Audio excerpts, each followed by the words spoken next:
If you like this video, why not subscribe?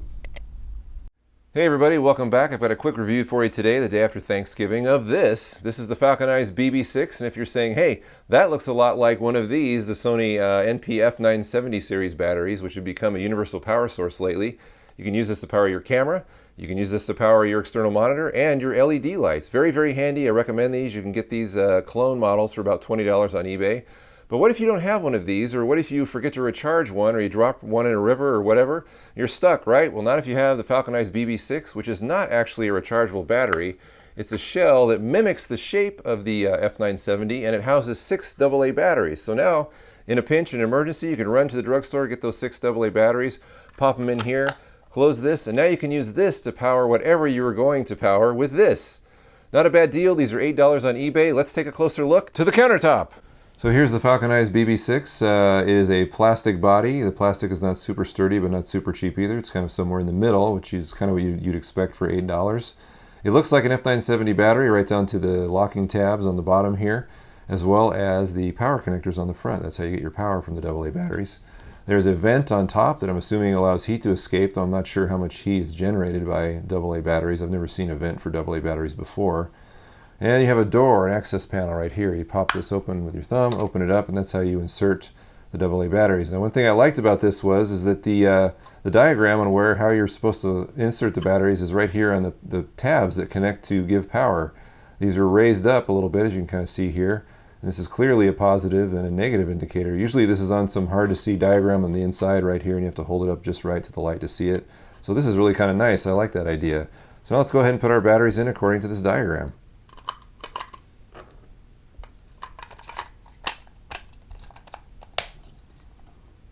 All right, we're ready to test it.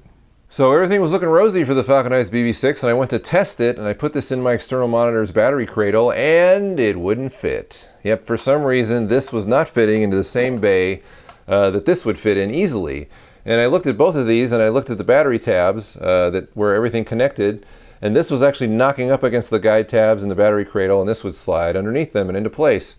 So upon closer inspection, I looked at these, and even though they look similar, I measured the tabs on the clone battery, and they were actually a little bit thicker than the tabs on the Falconeyes BB6, and so that was confusing, because at the very least I thought, well, this should slide in easily and at the very worst be loose.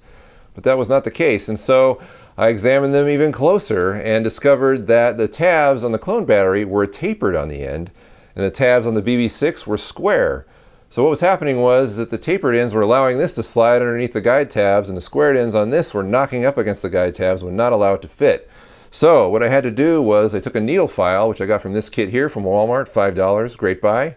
But you can use a fingernail file of any kind or a file on your multi-tool. And I had to knock off all the squared ends, all 4 of these tabs right here, to give it a taper, like the clone battery. And once I did that, sure enough, it fit into the battery cradle that powered my external monitor, and it worked. And it fit into the battery bay for my LED light, and it worked. Whenever I put this in, it worked. I was a little more reluctant to try this on my camera because I didn't want to blow up my $500 camera with an $8 shell here. But considering that it worked on the other things, it should have worked on my camera as well. But disclaimer, if you want to try this on your camera, go ahead. I'm going to leave this for my monitor and my LED light. But the fact is that it worked, and I do recommend this for $8. This is a great buy, great idea. In case of an emergency. However, I'm going to put an asterisk on this recommendation because you do have to modify this ever so slightly to get it to work. Otherwise, you just have a paperweight. So that's the Falconeyes BB6. I'll leave a link to this from eBay down below in the description, as well as links to everything else mentioned in this episode. And there you go. If you like this review, please come to frugalfilmmaker.com for more, and I thank you for watching.